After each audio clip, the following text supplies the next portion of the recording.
बराबरी का मूल्य स्थापित हो। कुछ दिन बाद ये चर्चा होने लगी, अभी ईडब्ल्यूएस आ गया है कि सामान्य जातियों में भी लोग, बहुत सारे लोग हाशिए पे चले गए, उन परिवारों में तो ईडब्ल्यूएस की भी संविधान व्यवस्था किया है।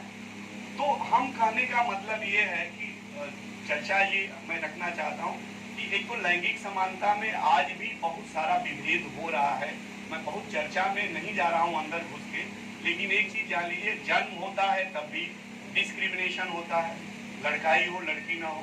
पैदा होने के बाद यहाँ तक कि टोनिंग में आवाज जो निकलती है, बेटा अगर गिरता है तो ज्यादातर टोनिंग मतलब बोल, समझ रहे ना, जो बोल निकलते हैं, जिया बेटा खड़ा चापा शेर जाओ। लेकिन बेटी की है, धमिला गई लू जाए के दूसरी घरे गोड़ हाथ तोड़, यहां भी उसको वहीं से दबाना शुरू होता है, पेट में ही दबना शुरू। जन्म लेने के बाद जब घर में चाल चलन और बोली चाली होती है, वहां भी डिस्क्रिमिनेशन शुरू होता है।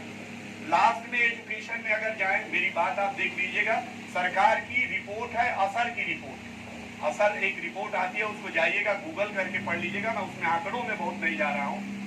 असर की रिपोर्ट पढ़िएगा, लड़कियों को कहां तक पढ़ाया जा रहा है।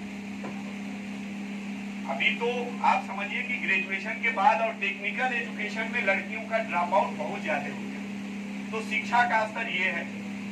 आज जरा सा डिस्क्रिमिनेशन को सोचिए कि लड़कियां थोड़ी बड़ी होके, आप देखिएगा कि यहाँ से ज्यादातर इलाहाबाद, बनारस, कानपुर भी बहुत जगहों बाहर जाके टेक्निकल या तैयारी के लिए जा रहे हैं। लड़के नहीं जा रहे, परसेंटेज में। मैं फिर कह रहा हूँ, साधुवाद दूंगा, जगह इन लोगों ने ऐसा सेंटर खोला है जहां हमारी बेटियां आके पढ़ रही हैं, मैं बात दूंगा क्यों हौसला रहा है। लेकिन ये जो समाज डिविनेशन कर रहा है, ये हो जाता है। विवाह हुआ तो वहां पुरुष के यहाँ गए तो वहां भी वही वाला स्थिति की, दहेज नहीं लेके आए, वहां भी सरकार को कानून बनाना पड़ा, दहेज उत्पीड़न वाला कानून बनाया गया। हिंदू विवाह अधिनियम 1955, उसको भी पढ़िए, फिर उसमें भी डावरी एक्ट लेके आए लोग, बहुत सारा कानून बना महिलाओं को। अब एक बात और भी होती है कि यार हम पुरुषों को तो कुछ नहीं किया जाता है, महिलाओं को ही बहुत सारा कानून है, इनका मन बढ़ाया जाता है। लेकिन जो सामाजिक मान्यताएं हैं और व्यवहार हैं, वो किसके प्रति ज्यादा है और किसके प्रति कम है। जिसको संरक्षण देना है, कहीं न कहीं राज्य जिसको संरक्षित करना है, उसी के प्रति कानून बनाएगा।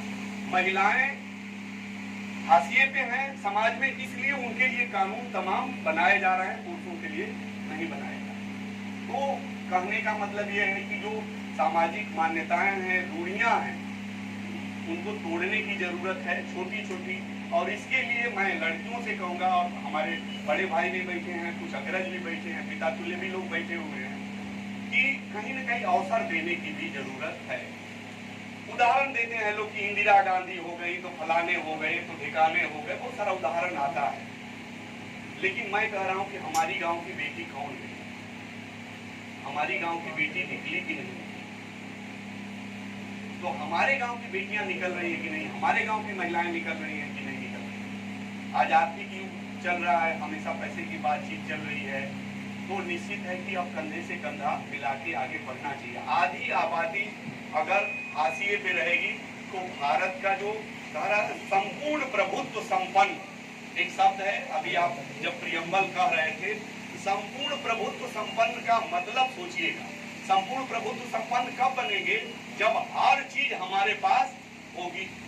अभी तेल आयात करना है, विदेश से मंगाओ लो, गेहूं घट गया वो मंगा लो, फलाना घट गया वो मंगा लो। तो हमारे यहाँ कहीं न कहीं आधी आबादी को आप हाशिए पे रखेंगे तो संपूर्ण प्रभुत्व संपन्न हमारा देश बनने वाला नहीं है, क्योंकि महिलाएं